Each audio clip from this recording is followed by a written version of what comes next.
Hey everyone, we're back with Tyranny. So, I have pretty much done nothing in terms of changing anything around.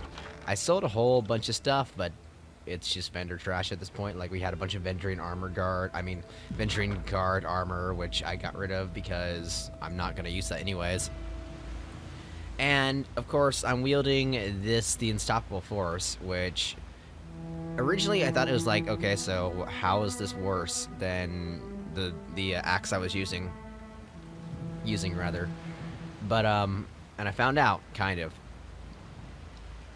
which is to say that it has no accuracy bonus, and that can be pretty harsh. I feel like. Um, we'll see about what. I mean, I'll see how it functions if we miss basically everything, or if I'm hitting like 10% or something, or 20% or something, then I probably will switch back, but until then, we'll see. I feel like these prisoners actually are here for something, but I don't know I what. got it. I don't know. Maybe if we betrayed the not the unbroken, the disfavored for some reason. All these names that have like such negative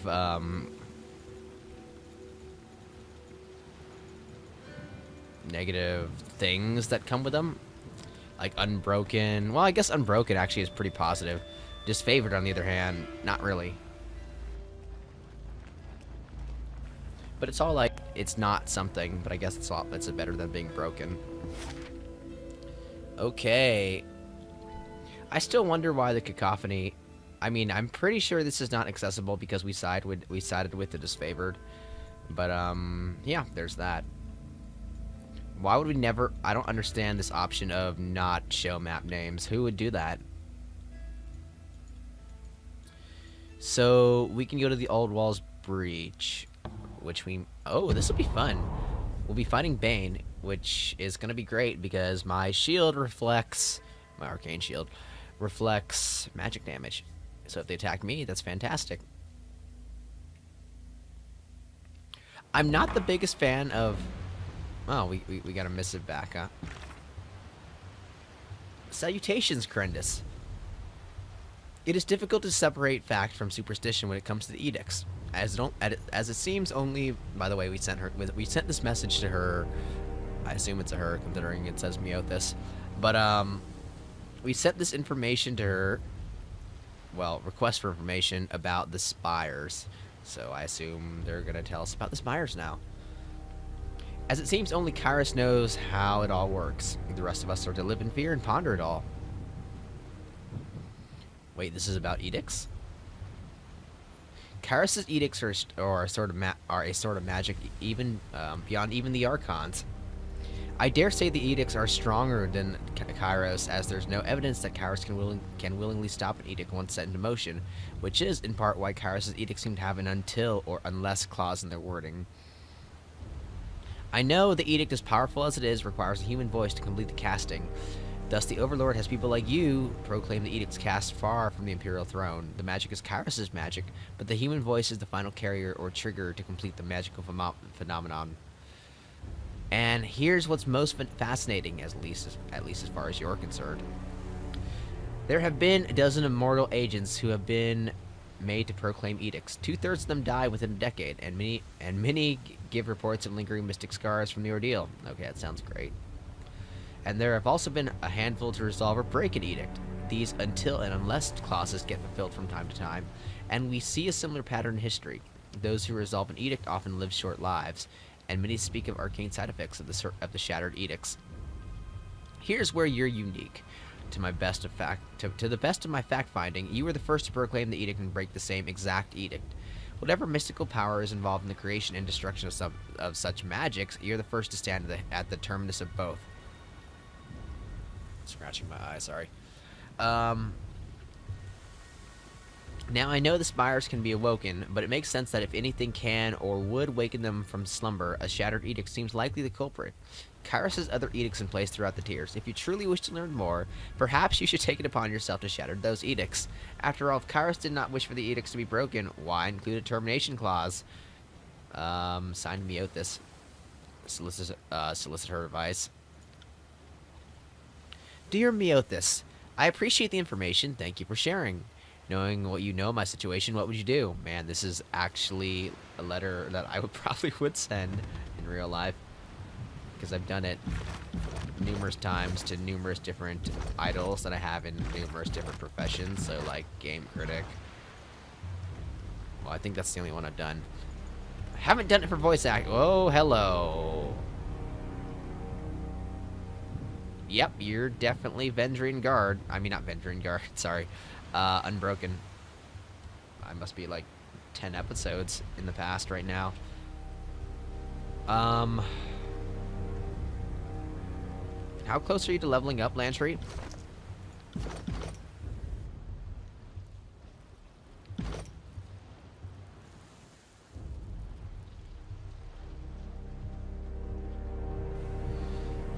Sorry. Sorry.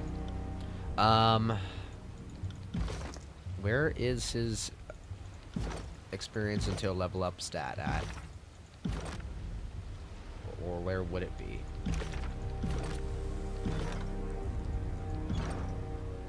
Weird. It's not easily accessible. It has to be somewhere. It's not there, it's not there, it's not there, it's not there. Definitely would be here. Weird. What is this? Oh, that reminds me. Okay. I'm going to look at AI settings. Where would this be at?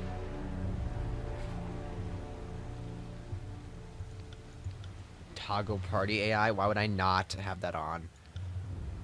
Okay. So for me, I like controlling myself for the most part. It's all defend party. What is War Mage? Offensively, focus on dealing damage to low health targets. That sounds awesome. I don't know if she has Spirit Shot, but okay. And finish them off with Return to the Source. Push people back with Repelling Blast. I'm pretty sure Manipulator is actually what she's currently spec'd into. So, what? That makes her pretty much like a debuffer?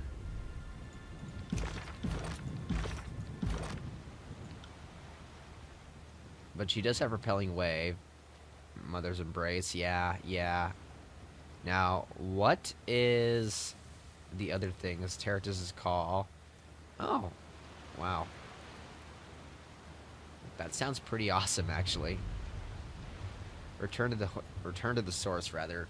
Ebb summons water. Okay, so Ebb summons water from the target's blood and tissue. It then erupts out in a surge of, well, out of them in a surge, dealing massive damage in the process. Wow, that sounds awesome.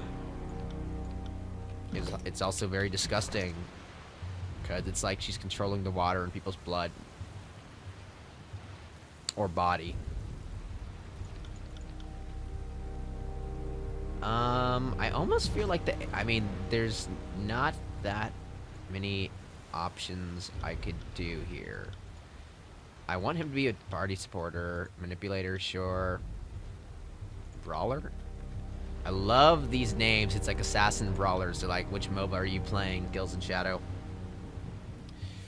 She will attempt to find the strongest foe and then focus on shredding the armor of that foe with her attacks. Okay, I don't have any of those, but alright. Let's do it. At attention, Gregos. A band of unbroken warriors rouse into position as their leader stands alert to your presence. The stalwart captain whistles a shrill note as you approach, and his comrades lurch to attention. He regards you with the same open distaste rather. Tuck your tail and scamper back the way you came. The Unbroken won't tolerate northern scum getting in our way.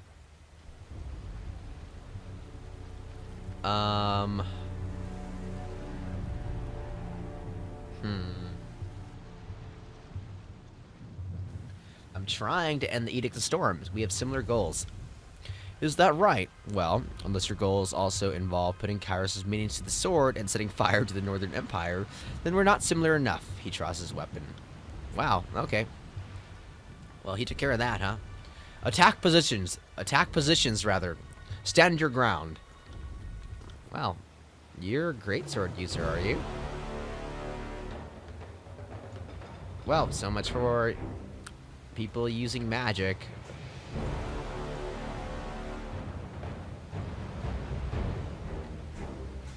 I guess Spectral Blur on kills in Shadow. Let's have Titan's Touch on kills in Shadow and go from there. My shield's up, now go in. I guess Gregos is in my face, so he's gonna get the hammer. Oh my effing god. That was heavy. That was awesome. Alright, Crippling Strike's gonna Crippling Scythe is gonna happen to us. I assume that's a debuff, considering it has the word crippling in it. We're gonna let him on. Oh, wow. That, what the heck was that?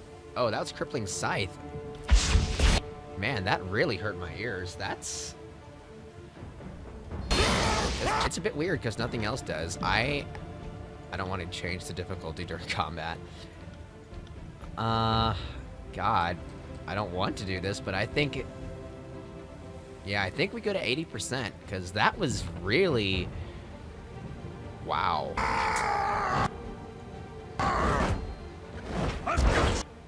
Man, this hammer hits hard.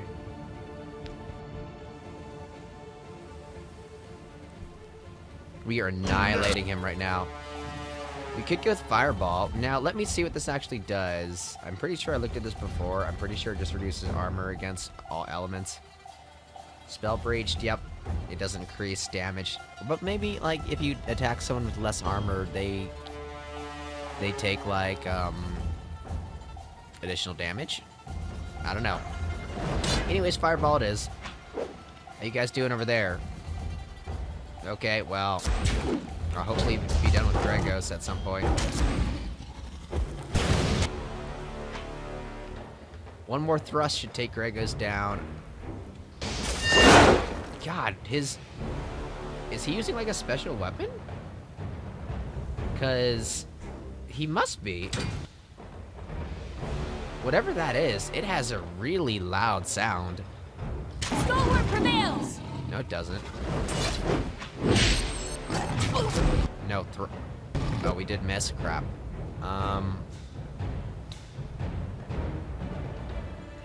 Lantry, just go ahead and quicken me.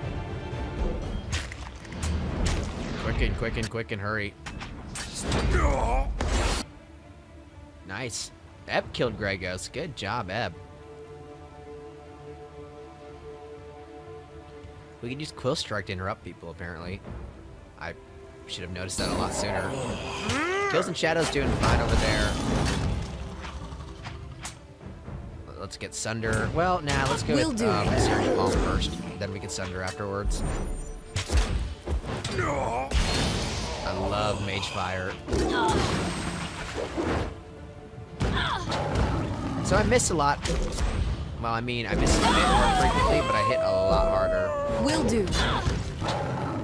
God, I hit hard. Love it. Oh, wow.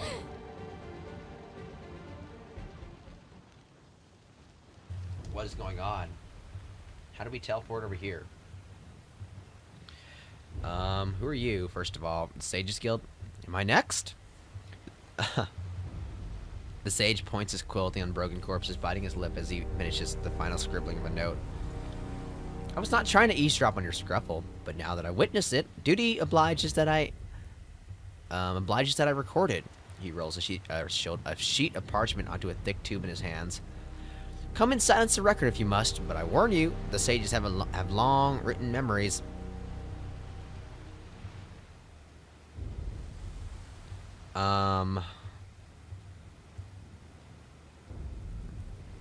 No need to leave such comprehensive notes. That seems like it actually is a threat to them.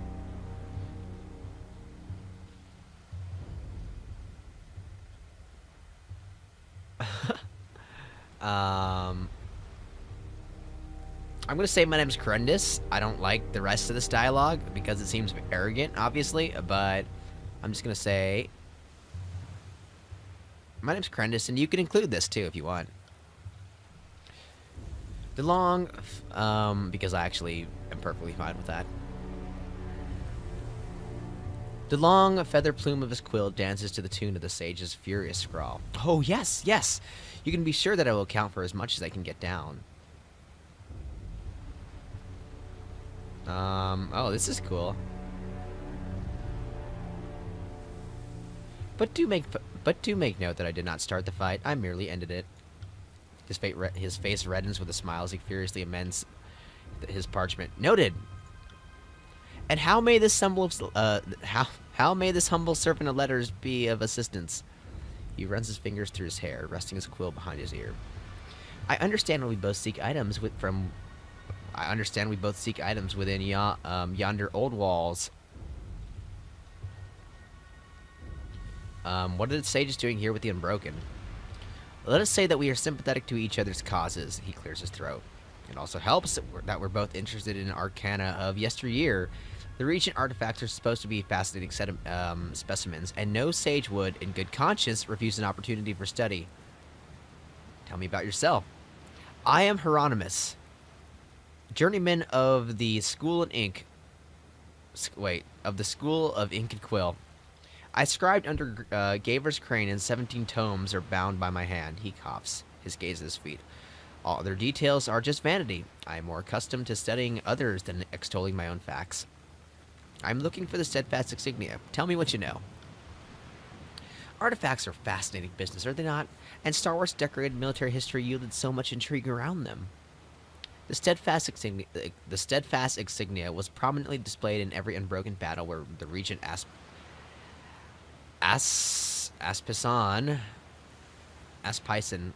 where Regent Aspison fought.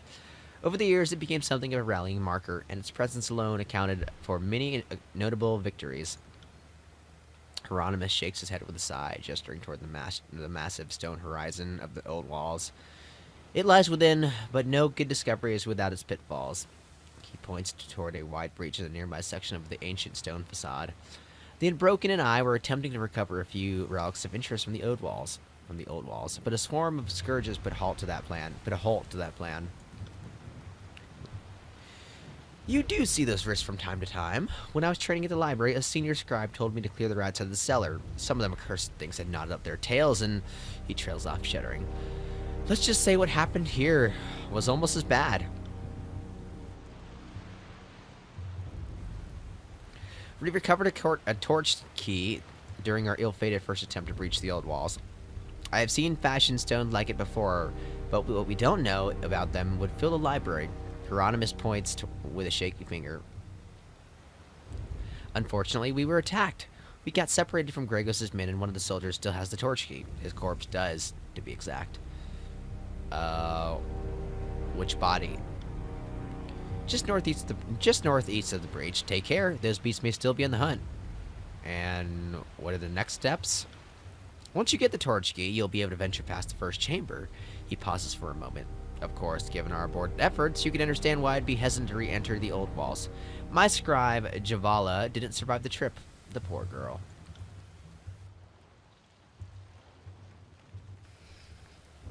I'll answer any questions you have, though you're apt to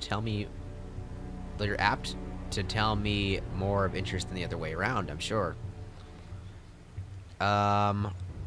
What? Well, we kind of already know this. You're seeking the insignia. What are you seeking? Okay, what do you got? My research suggests that within these nearby old walls are a set of stones carved from an ancient script. For lack of a better term, I call them the stones of elucidation. His hand darts to a satchel, producing a hand-drawn sketch of an ordinary circle. I know this sketch doesn't capture the wonder, and frankly, we don't really know what they do. We have found spears of identical size, but differing glyphs in over a dozen disparate regions of the old walls. As we find more of these stones, we can compare commonalities and sigils, and with a large enough collection to study, we hope to crack the language of the old walls. Who can guess what we might learn then? Hieronymus blushes. It's been a slow process. Constructing dead languages. I can't talk. Constructing dead languages without living witnesses is singularly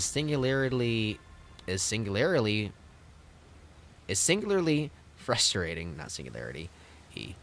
Frustrating. It is a tall request, but I doubt Tunon selects fools for fate binders. I could use someone with your metal to brave the old walls. Okay, apparently his goal is different than ours. What's in it for me? For you? He looks askance, his chin resting in ink-stained hand. I want a copy of one of your arcane texts. Such a steep request. His eyes widen with surprise before a smile creeps over his face. But you certainly have refined taste, and it would be an honor to have a fate binder annotate a manuscript of mine. He scratched his chin for a long moment before slowly nodding. Help me and I'll pay you in the future with something bound just for you. I'll consider it your request. I'll consider your request, rather. He bows with a nod.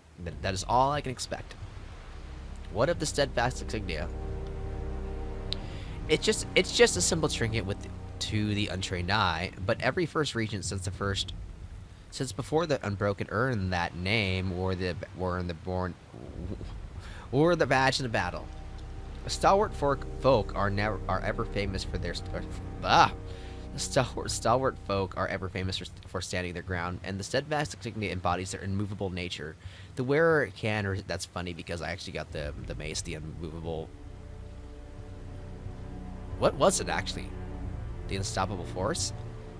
Well, I guess that really doesn't have anything to do with like the immovable object. Anyways, embodies their immovable nature. The wearer can resist any charge, any push, any shove, or shove. He smiles, pointing at the ground where heavy footprints are visible under the layers of rust and sand. The layers of rust let you judge the age of footprints here in the Blade Grave, and these tracks heading into the old walls date back beyond to the opening days of Kyrus' Storm. My working hypothesis is that the only person with her feet on the ground during the peak of the storm would be the bearer of the steadfast insignia. Hieronymus aims his finger along the footprints in rust until he's pointing at the old walls, but I suppose we won't know for certain until we look. What should I expect inside? The worst? He looks at you with a puzzled smile, his mouth moving in several starts. The old walls are filled with arcane beasts that attack erratically, and with little warning. My colleagues can only speculate on what they are, or what possible sustenance, if any, they find in the old walls. That said, if you see one, it would be unwise to approach it and ask clarifying questions. Oh, really? You gain loyalty, really? Her crimson eyes darken with a heat, with predatory bloodlust. With a predatory bloodlust. What can you tell me of the old walls? Hieronymus' eyes widen. I could speak volumes, Honorable Fatebinder, but I will summarize. The old walls predated settlements of the Tiers. The passageways crisscross the landscape, but most good folks steer clear. Kyrus' law forbid entry, which hasn't always been a problem for us, but even we saw the good sense to stay out.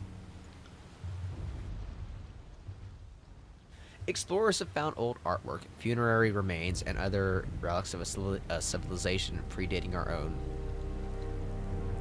Hieronymus lets out a long sigh as he looks at the towering wall behind him, but most find a quick death in the old walls, as the current inhabitants are inhuman predators, creatures of some arcane power that appear to travel on the mist. I don't know what I'm going to ask here, but can you deliver a message for me? Not currently. His arms instinctively lift up, his gloved hand raised slightly above his ear, arms crooked to create a landing surface for a bird. He looks skyward, blinking as he searches the clouds for several long moments. My center dove is carrying another missive at the moment. When she's returned, there may be room on her bindle for a note or two. That's all. Farewell. Okay, let's first loot the bodies, because we magically teleported over here. And that was weird. Let's go. What do we got? Oh my god. Hello. This is his sword. Alright. And it's gonna kill my ears, probably, but so it really was a special sword. Okay.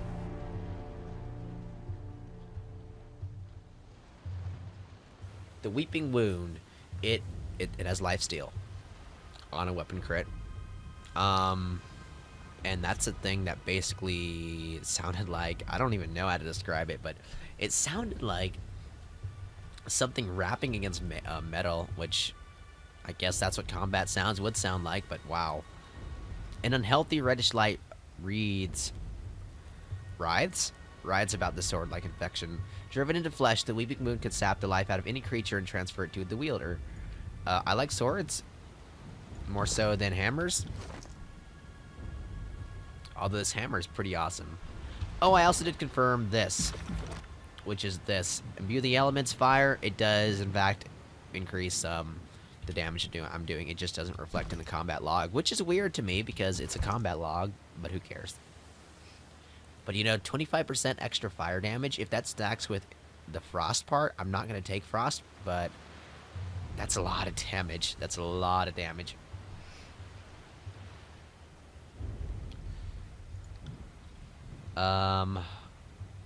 This does less damage than our Unstoppable Force. That's disappointing. It has a slightly higher recovery speed. I don't recall how quick that is. Like 0.21 milliseconds.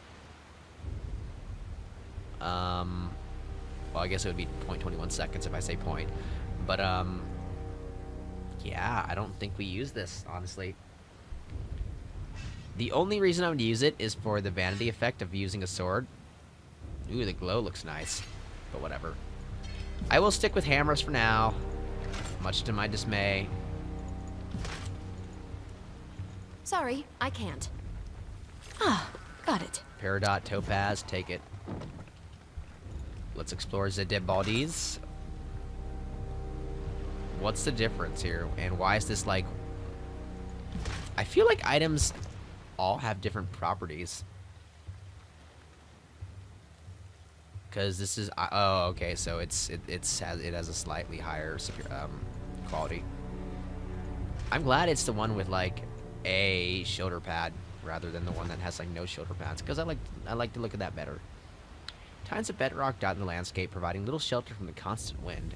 Will do. Now let's see what you have in the bedroll. A topaz. That's exciting. Let's see if there's anything here. Nope, nothing. So I think we take a bit of a break. I know we didn't do much, but I think a break would be good for me. Just because, I don't know, I'm losing concentration during our reads here. And if I can't do good reads, then I feel like, to be perfectly honest, I feel like I shouldn't be playing Tyranny. Because the game's fun. I understand that, yes, people could read the text on their own. But at the same time, if you're just going to read the text on your own, I think you should be playing the game yourself. That's just my personal belief, of course. And, of course, the commentary would still be there, which people could probably imitate my commentary. But, it's my commentary. In any case, still, thanks for watching. I'm sorry about the short episode, but, I mean, I'm still recovering from being kind of sick. I want to be doing more Tyranny episodes, most certainly, because the combat's fun. I mean, I'm getting used to this, like, this pause system after I came to terms with it. The top-down view is, of course, way different than Knights of the Old Republic, but, yeah. The story's great. It has a really interesting world. The dialogue's great. I think there's a lot of variation from the choices that you make. I love the class customization. The combat's fun. I think the graphics look good. I think the weak point, honestly, is surprisingly the companions. I'm not even joking. So, of course, we got rid of Verse. Spoilers for a episode that I previously did, I guess. I don't know if I could actually consider that a spoiler. We got rid of Verse, who usually rogue characters are my favorites in games. I don't know why.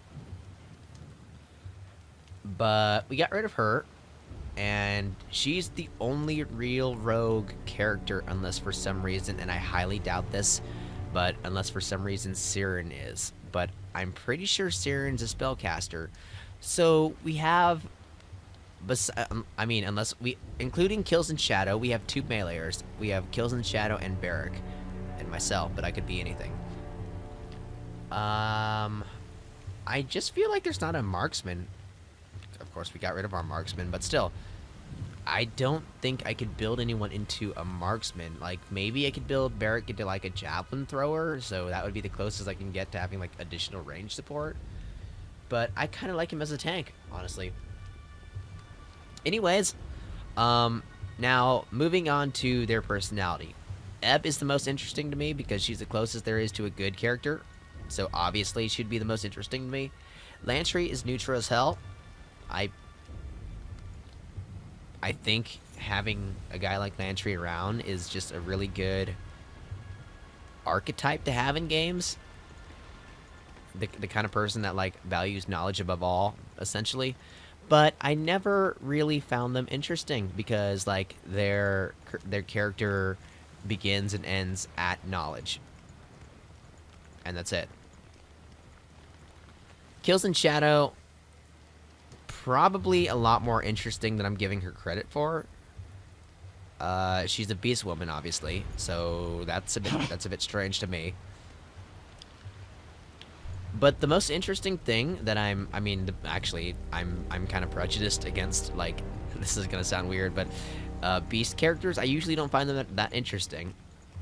Not because they're bestial, but because that pretty much makes up their character. Like, you know, oh, I'm gonna hunt, kill, eat, and that's it. But the thing that's interesting about her is that, much like apparently Bleed and Mark, she has an opinion about everything. I think she's the most likely to betray us, to be perfectly honest, because she doesn't really like the way... I mean, right now, our favor is pretty good with her, I think. Let me see. Reputation, kills in shadow. Yeah, well, it's basically nothing. But we've lost reputation with her just randomly because, like, maybe we show compassion to something that she believes doesn't deserve compassion. But I guess that could go for pretty much every character in this game. So, I mean, the reputation system is great. The characters tied to the reputation that are companions. Okay, I guess. Ebb is probably my favorite because this is just an outright morality system here. She likes the good options and she dislikes the evil options. So that's pretty much that. Lantry kind of is the same way, and that's a bit surprising to me, but he still is the scholarly type. In any case, thanks for watching and listening to this ending comment about what I'm thinking about the game so far. After, does it say how many hours we played? 23 hours? Wow, we almost played this game for a full day. I think. Well, I could just, like, add up the the time length of our episodes to see how long I've played. Because, admittedly, I'm pretty sure I've fallen asleep with, like, having the game open like this, for example. So I think that would, well, I actually had it minimized, but still. I think that counted as playtime. Anyways, thanks for watching, and I'll see you guys later. We'll be back with more Tyranny. I definitely want to finish this game, because it's just a really interesting world to me. It takes some getting into, though, I will admit. I think there's a really... I think the largest hurdle is the information dump that it has. Like, there are information dumps all over the place. That's why in the dialogue there's, like, I think it's the red text or the highlighted text. Because at some point I was not really looking at that. I like this. Okay, so orange. But at some point I wasn't really looking at anything highlighted. What I did find from a commenter, so thank you for telling me this, was it takes advantage of that, which is really clever. Apparently the Voices of Nerat has green text when he speaks, and that shows him, like, telepathically talking to you, I think, which is really interesting. That's one way to hide stuff away from well, hide stuff from me anyways. Admittedly, however, I don't really care about what the voices of Narat was saying because I'm on Team Graven Ash, essentially, pretty much fully. I have no issue with betraying Graven Ash though, because the disfavored are questionable. Like, really questionable. Yeah, they're honorable, but there's a point in honor where it becomes like knowledge. Like, it's just not, it's just honor for the sake of honor. It has like zero impact on morality. Like, for example, disfavored people just kill prisoners pretty much, and I'm not a fan of that. I'm really, really not a fan of that. But in their eyes, that would be honorable because that's technically killing someone so that they could die for their cause, nation, beliefs, things like that. Whereas the Scarlet Chorus keeps them alive to use them as either... I got it. Well, actually, they take them on to use them as chorus members, now that I think about it. But at the same time, the Scarlet Chorus is crazy. So, you know, there's that. And I think I've said this before, but I'll say it again. But yeah, thanks for watching, and I'll see you guys later.